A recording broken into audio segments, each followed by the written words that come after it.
નમસ્કાર દર્શક મિત્રો, સ્વાગત છે આપ સૌનું અમારી આ મોજીદા દિવ્યાંગ ઓફિશિયલની અંદર. તો મિત્રો કહી શકાય છે ને કે જોવો તો એને ડોક કહેવાય ને પકડો તો બોચી કહેવાય ને ગાય એને ગળું કહેવાય. તો એવા આપણે એક દિવ્યાંગ વ્યક્તિ જેમની પાસે એક ગાવાની કંઈક અલગ શક્તિ છે, એમને કુદરતી રીતે એક ગાવાનો જે એક કહેવાય ને લય અને એક જે રાગ જે રિધમ સાથે ગાય અને પાર્શ્વ ગાયક એવા કિંજલબેન, આપણે એમને પરિચય આપણે આજે મેળવશું મિત્રો. અને આપણે ઇન્ટરવ્યૂ તો આપ સૌને ખ્યાલ જ છે કે હું દિવ્યાંગના લોકોને હર હંમેશાની માટે પ્રયાસ આગળ લાવવા માટે કરતો રહ્યો છું, કરીશ. અને આગળ આપણે પહોંચાડવાનો જે એમને એવો એક મારો હેતુ છે. અને આપણે વધુ માહિતી આપણે આમાં નથી કરતા કારણ કે વિડીયો થોડોક લોંગ થઈ જશે. તો આપણે સૌ પ્રથમ તો આપણે એવા જે કિંજલબેન જેઓ પોતાની રીતે ડિસેબલ છે, દિવ્યાંગ છે, તેમાં રહેલી એક ગાવાની શક્તિ, એના વિશે આપણે થોડું ઘણું આજે જાણીએ. તો સૌ પ્રથમ તો આપણે એમના પેરેન્ટ્સ જે આવેલા છે, એમના વાલી, એમની સાથે આપણે થોડી ઘણી ચર્ચા કરીએ. પછી ત્યારબાદ એમનું આપણે સિંગિંગ, એમનો વોઇસ અને એ બધું આપણે સાંભળીએ. રેડી? તો સૌ પ્રથમ તો તમારું પહેલાં નામ આપી દો અને કઈ જગ્યાએ તમારે રહેવાનું અને તમે તમારા જીવન સંદર્ભો વિશે થોડીક માહિતી જણાવો. હેલો, નમસ્કાર. હું દીપ્તિ ઝાલા. આ મારી દીકરી કિંજલ ઝાલા. પોતે મેન્ટલી રિટાયર્ડ છે. અત્યારે 32 વર્ષની ઉંમર છે એમની, પણ એનો જે ગ્રોથ છે ને લગભગ 15 વર્ષની દીકરીનો હોય ને એવો છે. અને લેટ ડેવલપમેન્ટ છે. આમ બધી સમજણ શક્તિ છે, લખતા વાંચતા નથી આવડતું. 5 વર્ષની હતી ત્યારથી જ લગભગ 5 વર્ષ સુધી બોલતી જ નહીં. પછી ધીરે ધીરે થોડું મમ્મી પપ્પા અને પછી અમે એ લોકોએ પેલાની નોર્મલ સ્કૂલમાં મૂકેલી. પછી તો ત્યાં તો એનો અમને સપોર્ટ જ ન મળ્યો. એટલે અમને એમ થયું કે આમાં કંઈક તકલીફ છે. એટલે અમે બધું રિસર્ચ કરાવ્યું. ત્યારે અમે પણ નાની અને ત્યારે 20 વર્ષ પહેલાં આટલું બધું મેડિકલ ડેવલપ નહોતું, કદાચ આપણે અજાણ હતા. એના હિસાબે થોડા અમે લેટ થયા. પછી ધીરે ધીરે બધું અમદાવાદમાં અહીંયા બધું બતાવ્યું કે ના, એનો લેટ ડેવલપમેન્ટ છે. હવે એને તમે દવા તો બરાબર, પણ ઘરની ટ્રેનિંગ છે ને એ ધ બેસ્ટ.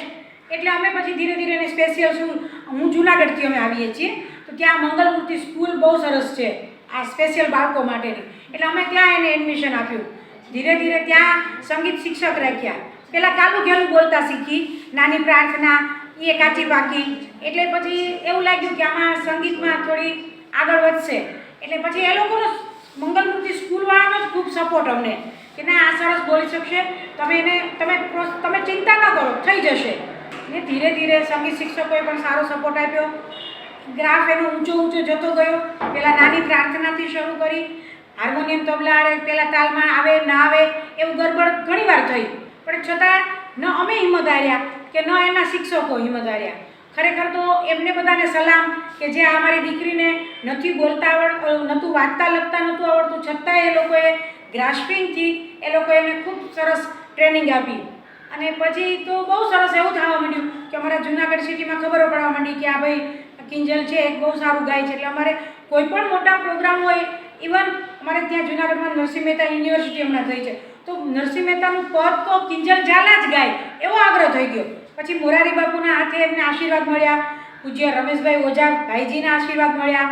પદ્મિની કોલ્હાપુરે સાથે સુરતમાં પરફોર્મન્સ કરી આવી. એવું નાનું એચિવમેન્ટ, ઘણા બધા એવોર્ડ્સ લીધા. અહીં અમદાવાદમાં જ ટાગોર હોલમાં જોરાવરસિંહભાઈ જાદવના હાથે એમને એવોર્ડ મળેલો.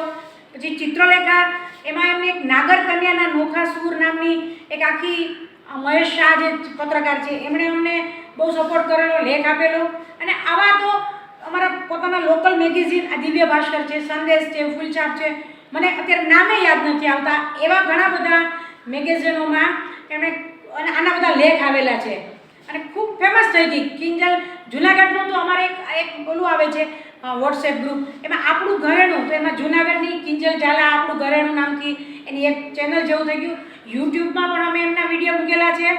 અને આ રીતે ધીરે ધીરે ખૂબ આગળ આવી ગઈ અને એને એવોર્ડ મળેલા, સન્માનિત થયા. અને આ જેમ આપણે અમારા કિંજલ ઝાલા છે એના પેરેન્ટ્સ અમે છીએ, મા બાપ, એનું અમને પ્રાઉડ છે.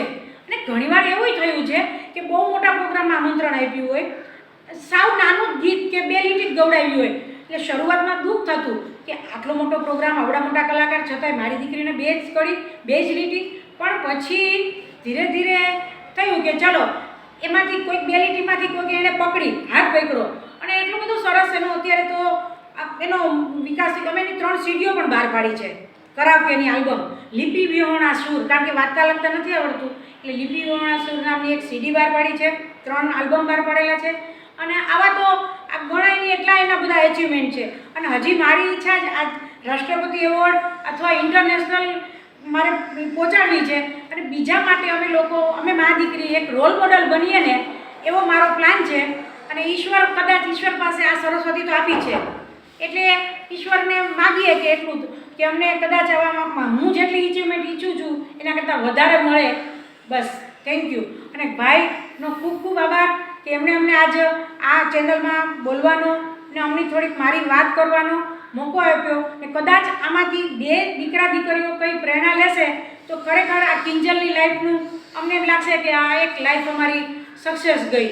Thank you. અને ખરેખર આભાર, તમે અમારી ચેનલની અંદર પ્રેરણાદાયક શબ્દ સાથે પ્રયાસ કર્યો એ બદલ આપનું ખરેખર ખૂબ હૃદયથી આભાર કે તમારો કિંમતી સમય આપી અને અમારે આ ચેનલ માધ્યમને અમને તમારા જે રિવ્યૂ જણાવ્યા એ બદલ હું ખરેખર દિલથી આભાર વ્યક્ત કરું છું.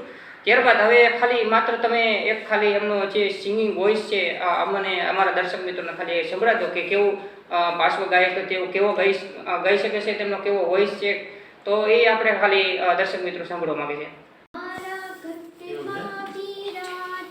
શ્રીનાથજી યમુનાજી મહાપ્રભુજી મારું મનડું છે ગોકુળ વનરાવન મારા તનના ગળિયામાં તુલસી નવન મારા પ્રાણ જીવન એ મારા ઘટમાં બિરાજતા શ્રીનાથજી યમુનાજી મહાપ્રભુજી. વાહ, ખરેખર મોજ આવી છે. એમ ખરેખર કહી શકાય ને કે કોયલના કંઠ જેવો એમનો અવાજ આપણે સાંભળ્યો અને આપનો ખરેખર આભાર દિલથી. તો મિત્રો, આ વિડીયો આપને ગમે તો આપણે ખાલી શેર કરજો, બરાબર. આપણે કોઈ લાઈક ફોલોની કંઈ જરૂર નથી, પણ આપણે આવા બાળકોને આપણે સપોર્ટ કરવો છે એ એક મારો ખાલી એક હેતુ છે. બસ આપણે પાસેથી ખાલી એક એવી નમ્ર વિનંતી કરું છું કે આ બને એટલો વિડીયોને ખાલી શેર કરો. Okay guys, thanks for watching to my videos.